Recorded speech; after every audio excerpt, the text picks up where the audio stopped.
Hey guys, this is David from TheUnlockr.com, and today we're doing a quick phone review of the new T-Mobile G2.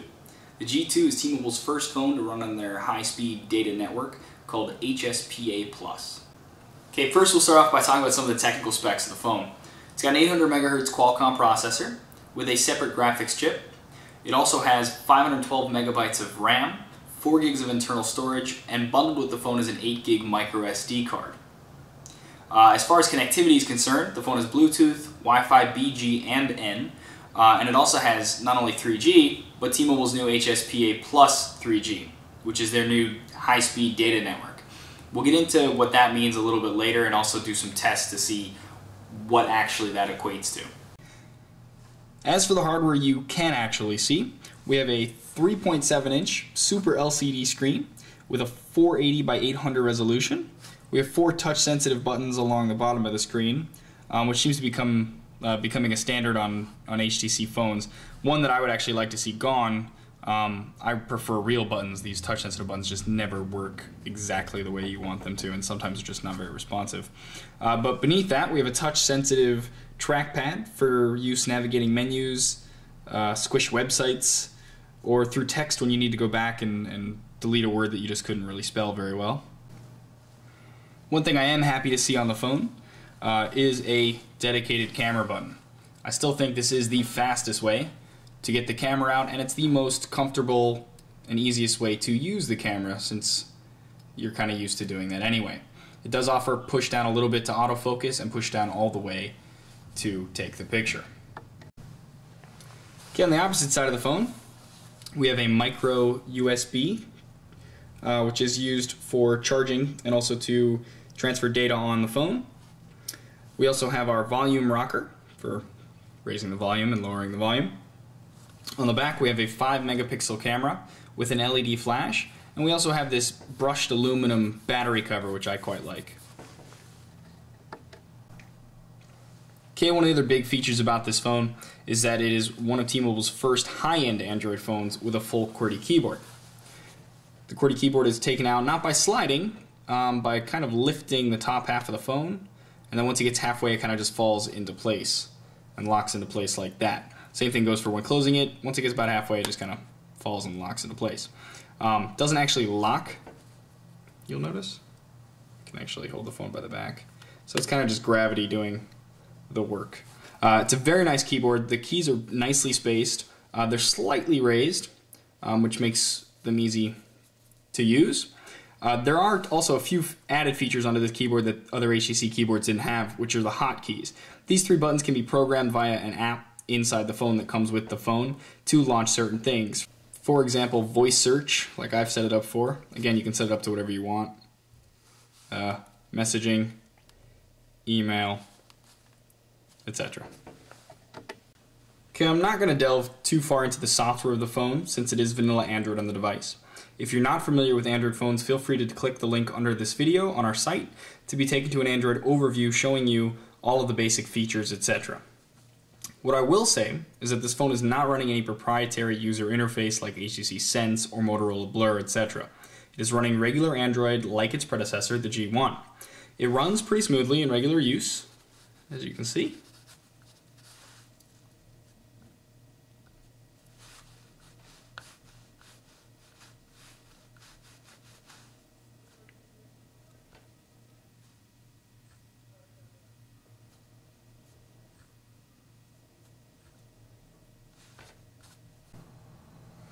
Okay, to run a quick benchmark test, we're going to use an app that you can actually download from the market yourself if you want to test your phone.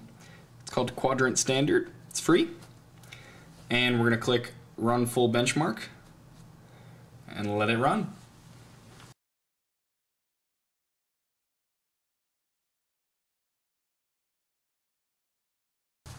Okay, and then here we can see our results.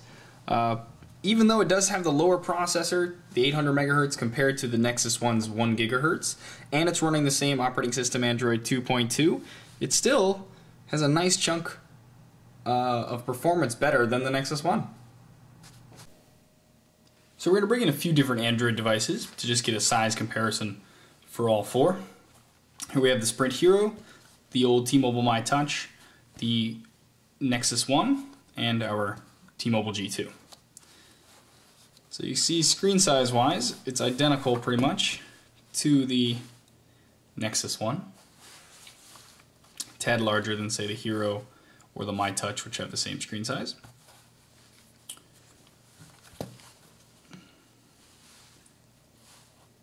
Still a little bit thicker, if you can tell from there. Tad bit thicker than the Nexus One. About the same as the Hero, I'd say. And same as the My Touch. So another thing to compare while we have all these phones together is the screens. Now all phones have been turned brightness all the way up. The screen has been set to not time out. And we're all having the same exact background. Now you can tell, going from left to right, we have here the G2 with Super LCD screen. We have the Nexus One with its AMOLED screen. And then our two lower end phones, the My Touch and the Hero, with their regular LCD screens. So you can tell just by looking at it on the camera that the AMOLED screen is the most vibrant of the four. Then would probably come the Super LCD, followed by the two regular LCDs. Here we are testing out the new T-Mobile G2. It's T-Mobile's first phone to run on their new high-speed data network called HSPA+. Now, we didn't want coverage to be an issue when doing this test, so we figured what better place to do the test than right underneath a cell phone tower. Okay, first up we have the T-Mobile G2. 6.39 megabytes down, 1.6 up. Let's run it again. 6.51 down, 1.31 up. One last time. 5.73 down, 1.55 up. Now we have a regular My Touch. Little under 2.5 megabytes down, little under 1 meg up. Little under 3 megs down, little under 1 meg up.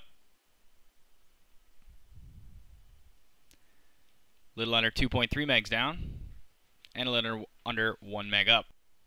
Okay, next we'll test the Nexus One. Little under 2.1 megs down, little under half a meg up.